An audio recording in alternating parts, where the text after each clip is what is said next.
In today's video, I will be sharing my experience after being diagnosed with an epidermoid cyst and having it drained.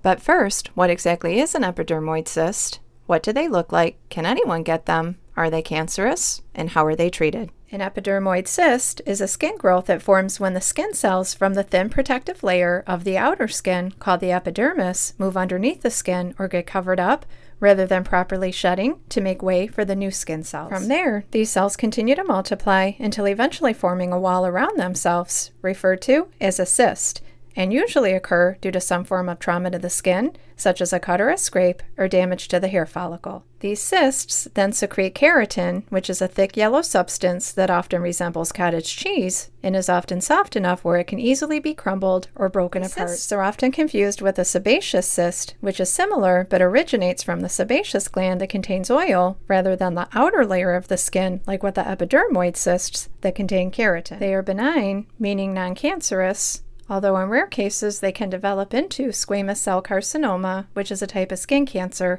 so it is always best to have it looked at if you are having any symptoms or concerns. Normally, they do not cause any symptoms. However, they can become irritated and inflamed depending on where they are located, and can sometimes even itch. Epidermoid cysts are usually found around hair follicles and most commonly appear on the face, neck, and trunk, although they can appear anywhere on the body. They are usually round or dome-shaped and have a yellowish tint to them, with the telltale sign of a small dot resembling a blackhead right in the middle of it, like this. Men are twice as likely to develop these cysts than women, with the age range being between 20 and 60. Rarely do children or the elderly ever develop these cysts. They are usually diagnosed through their appearance and rarely require any type of imaging or biopsy performed. If bothersome, it can be treated by a physician where they would inject a steroid solution into the cyst in order to help ease any swelling and inflammation, or a physician can also make a small incision in the top of the cyst in order to squeeze the contents out. However, it is important to note that the cyst may return in some of those cases. And lastly, they can also be surgically removed in order to remove the entire cyst and its wall in order to prevent reoccurrence. When I first noticed a bump on the back of my neck, I thought that it might be a skin tag, which is similar to a cyst, but rather than being filled with fluid, it's more like a fatty tissue, as I did have one a few years ago in that same area that I had removed, and so I thought that maybe it was just growing back, as sometimes they do. So I decided to just keep an eye on it, but then about a week and a half later, I went to feel, and this time I could notice that it was getting a lot bigger and definitely felt a lot squishier. I asked my son to take a picture of it for me so I could zoom in and get a better look at it, and that's when I noticed that kind of black dot right in the middle of it, and this is a picture of what it looked like.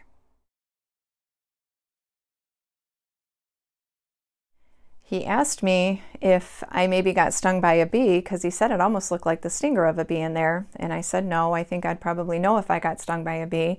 And then I asked him, are you sure it's not like a tick or something? And he said, no, it's definitely not anything like that.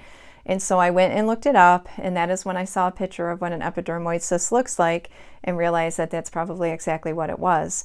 So I continued to keep an eye on it until about 2 weeks later, I noticed that it was starting to get even bigger. Worried that it might be something more serious, I decided to make an appointment with my family care doctor, and when she took a look at it, she said, well, it definitely looks like an epidermoid cyst, and asked me if I wanted to have it drained, which I told her, yes, I do.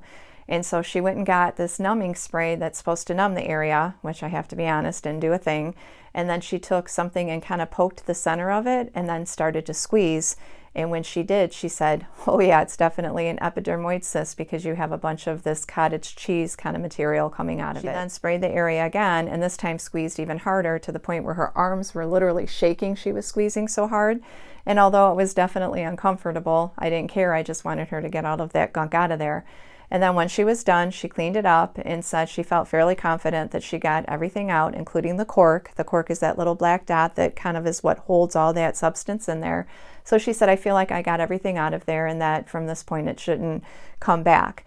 And this is a picture of what it looked like after she finally got that done.